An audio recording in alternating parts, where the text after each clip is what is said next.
Yes, good evening.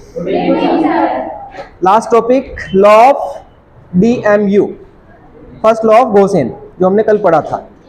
आज की class का हमारा जो टॉपिक रहेगा law of EMU. Law of EMU. What is the full form of EMU? Equi marginal utility. Law of equi marginal utility है ना. ये जो लॉ है इसने प्रोपाउंड किया है. This law is propounded bye also H Gaussian. तो पहला लॉ गोसेन का कौन सा था? Law of DMU, diminishing marginal utility. और ये जो है गोसेन का सेकेंड लॉ है ना. तो इसको हम अपन लिखेंगे propounded by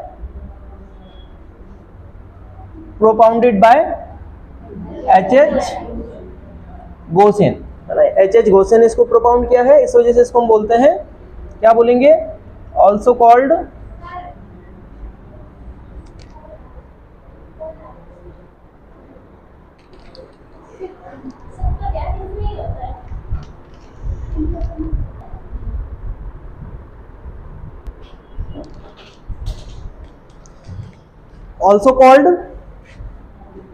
second law of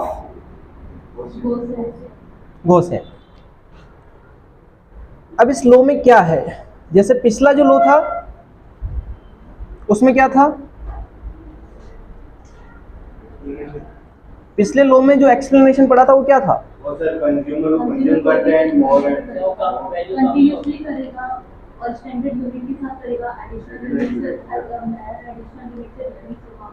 जब उसमें हमने पढ़ा था कि when a consumer consumes more and more standard units of a commodity, then each additional unit marginal utility must be decline. हर एक एडिशनल यूनिट से मिलने वाली मार्जिनल यूटिलिटी डिक्लाइन होती थी.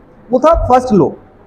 यहाँ पर इस लॉ में क्या बताया है? तो इस लॉ में गोसेन ने कंज्यूमर के इक्विलिब्रियम को एक्सप्लेन किया है ना. Gossen explain about the consumer's equilibrium. हमने चैप्टर की स्टार्टिंग में इक्विलिब्रियम का मीनिंग पढ़ा था. Consumer equilibrium is a condition where consumer maximise his satisfaction है ना. इस सिचुएशन को हम बोलते हैं कंज्यूमर इक्विलिब्रियम.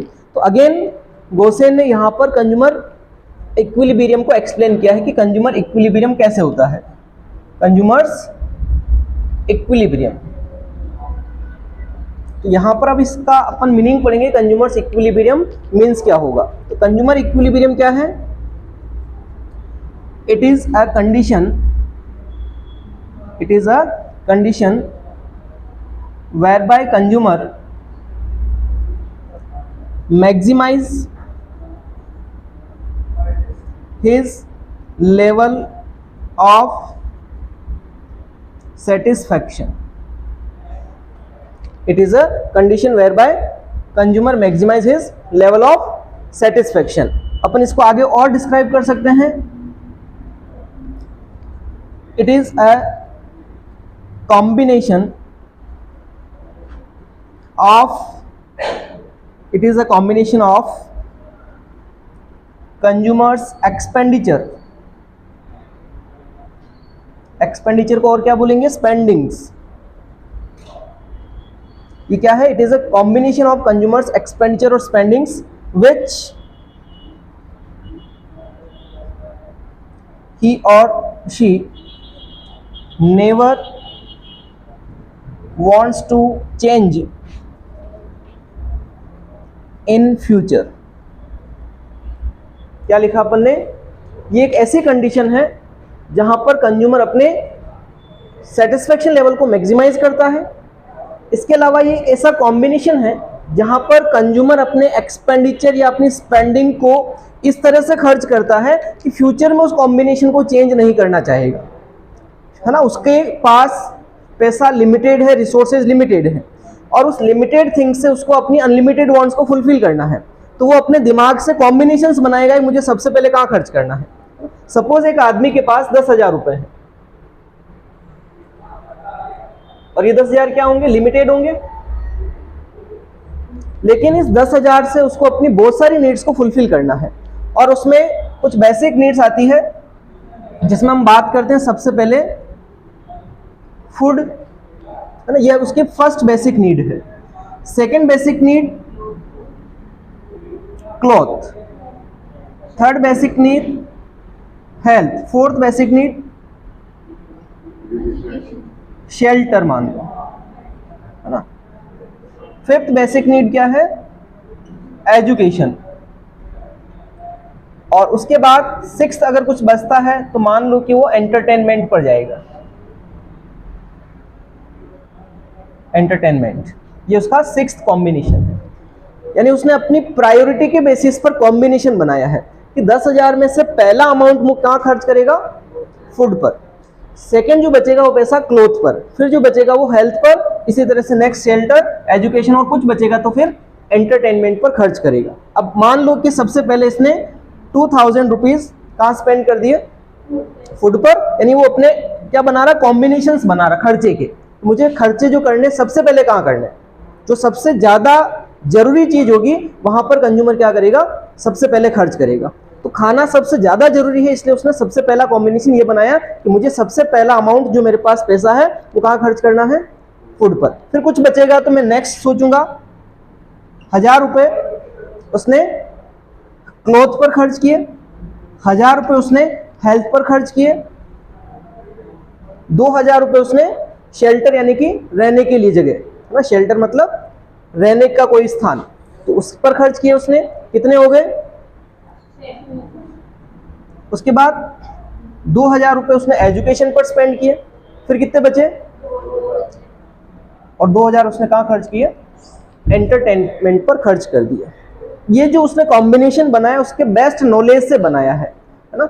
अब अगर इस फ्यूचर में इस कॉम्बिनेशन को चेंज करके पहले अमाउंट वो एंटरटेनमेंट पे खर्च कर दे, है ना, फूड का ध्यान नहीं रखे, पहले एंजॉय करने लग जाए और 10,000 एंजॉयमेंट पे उड़ा दे, क्योंकि एंटरटेनमेंट करने के बाद पता ही नहीं चलता पैसा कितना चला जाता है, तो उसका पूरा का पूरा पहली बार में पैसा यहाँ खर्च हो गया, तो बाकी ये चीजें फुलफिल नहीं कर पाएगा। तो बाकी अगर ये चीजें उसे नहीं मिलेगी, खाना नहीं मिलेगा, रहने की जगह नहीं होगी, बीमार पड़ गया तो इलाज के लिए पैसा नहीं, तो आदमी जिंदा रह पाएगा क्या? नहीं रह पाएगा ना। इसका मतलब उसने अपने एक्सपेंडिचर को गलत तरीके से स्पेंड किया है।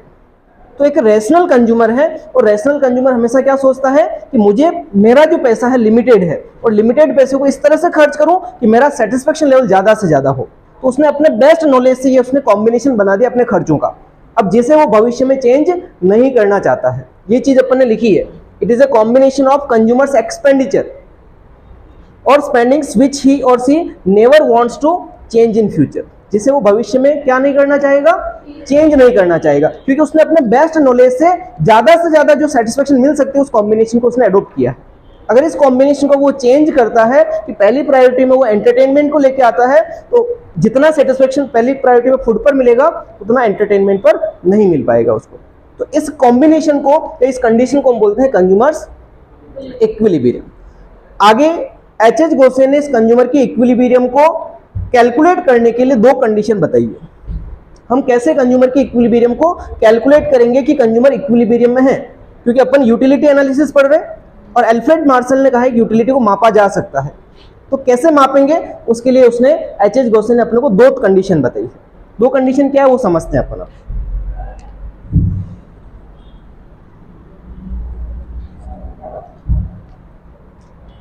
First condition is one commodity या सिंगल कॉमोडिटी केस।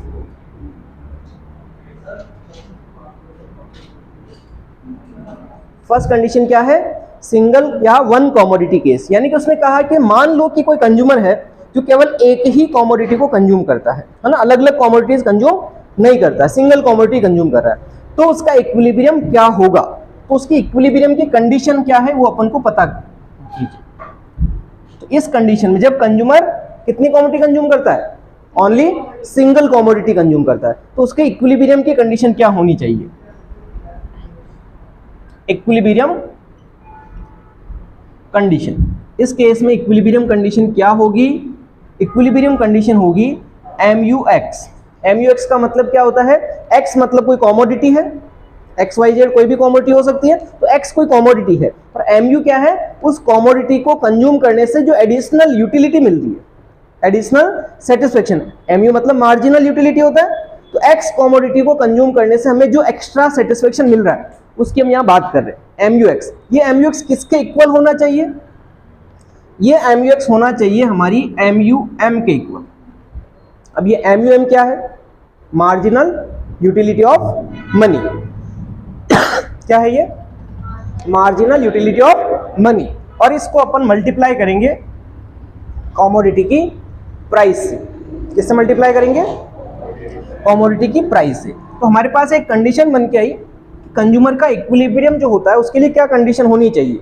तो जो कॉमोडिटी हम कंज्यूम कर रहे हैं उससे जो सेटिस्फेक्शन मिल रही है वो हमने जो पैसा पे किया है उस कॉमोडिटी को खरीदने के लिए उसके इक्वल होना चाहिए। अगर हमने उस कॉमोडिटी को परचेज करने के लिए 10 रुपीज स्पेंड किए हैं तो ये हमारा 10 रुपीज के इक्वल वैल्यू है। प्राइस 10 और MUM मतलब according to Alfred Marshall marginal utility of money constant होती है। अगर हमने किसी कॉमोडिटी को परचेज करने के लिए 1 यूनिट ऑफ रुपीज स्पेंड करी है ना, 1 रुपया अगर हमने किसी कॉमोडिटी पर खर्च किया है तो उस मनी की यूटिलिटी 1 होती है। 1 रुपीज इक्वल्स टू 1 MUM। अगर 2 रुपए खर्च किए तो MUM 2 हो जाएगा, अगर 3 रुपए खर्च किए तो MUM 3 हो जाएगा। यानी कि उसने MUM को कितना अज्यूम किया? 1 अज्यूम किया है मार्शल ने। 10 रुपए खर्च करेंगे तो MUM भी कितना होगा? 10 होगा। क्यों होगा? क्योंकि 1 रुपीज इक्वल्स टू 1 MUM होता है। तो 10 रुपीज यानी कि 1 से मल्टीप्लाई हो जाएगा 10 तो कितना आएगा? 10 ही आएगा ना। तो यहां पर MUM जो होता है ये हमेशा क्या रहेगा? कुछ नहीं बोला है क्वेश्चन में, कंडीशन कुछ नहीं दी तो अपन को हमेशा 1 ही अज्यूम करना है। अगर क्वेश्चन स्पेसिफिक कंडीशन दे दी कि हम किसी कॉमोडिटी पर अगर 1 रुपया खर्च करते हैं तो उससे 2 रुपए के बराबर सेटिस्फेक्शन मिलती है तो MUM का वैल्यू फिर वहां पर 2 होगा, है ना। जब तक कुछ नहीं बोलेगा तब तक अपन को क्या मानना है? जितने रुपए खर्च कर रहे हैं उतने ही MUM होती है। 1 रुपीज इक्वल्स टू 1 MUM मानना आपको। तो MUM कांस्टेंट है और उसकी वैल्यू 1 मानी गई है ना। 1 रुपए खर्च करने पर कितना सेटिस्फेक्शन मिलता है वो MUM होता है, उसको उस कॉमोडिटी की प्राइस से मल्टीप्लाई करना है। तो ये हमेशा विदाउट इंफॉर्मेशन हमेशा इसकी वैल्यू 1 होगी। और PX जितना अपन प्राइस पे करेंगे वो, यानी कि एक तरह से ये हमारा टोटल एक्सपेंडिचर है। ये क्या है? किसी कॉमोडिटी को परचेज करने के लिए हमने टोटल कितना एक्सपेंडिचर पे किया है वो एक्सपेंडिचर है। और इस तरफ हमारा सेटिस्फेक्शन है कि हमने अगर 10 रुपए खर्च किए तो हमारा सेटिस्फेक्शन भी 10 रुपए के बराबर होना चाहिए। कुछ बोला समझ में आया?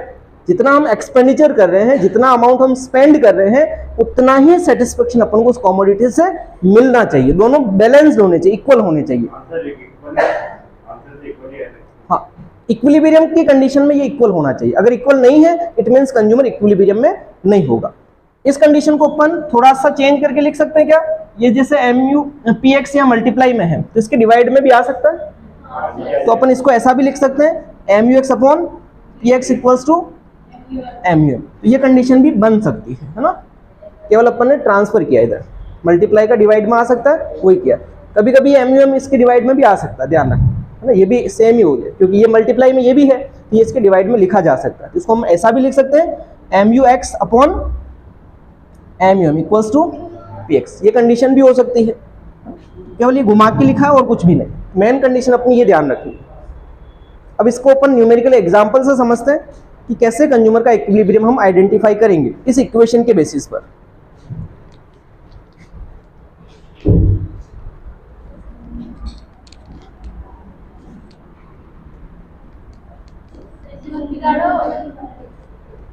वापस लिख देते हैं।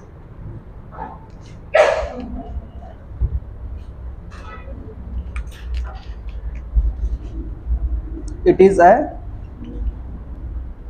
कंडीशन, इतना सिर्फ लिखा है बस। यहाँ है मैक्सिमाइज हिज और हर, लिख लिया? होशियार है तो।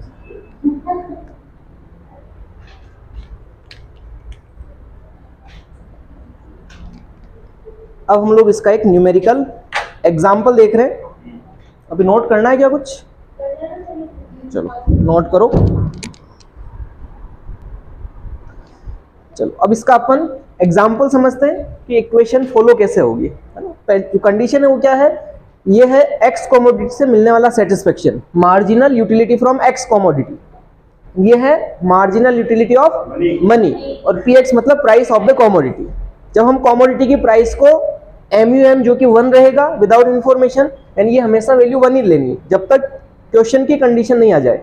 क्वेश्चन में अगर बोल दे MUM इक्वल्स टू 2 है तो तब उस कंडीशन में 2 लिखना, नहीं बोलेगा कुछ भी तब तक 1 ही लेके चलना है, ठीक है। तो ये जो हमारा एक तरह से क्या है, टोटल एक्सपेंडिचर हो गया।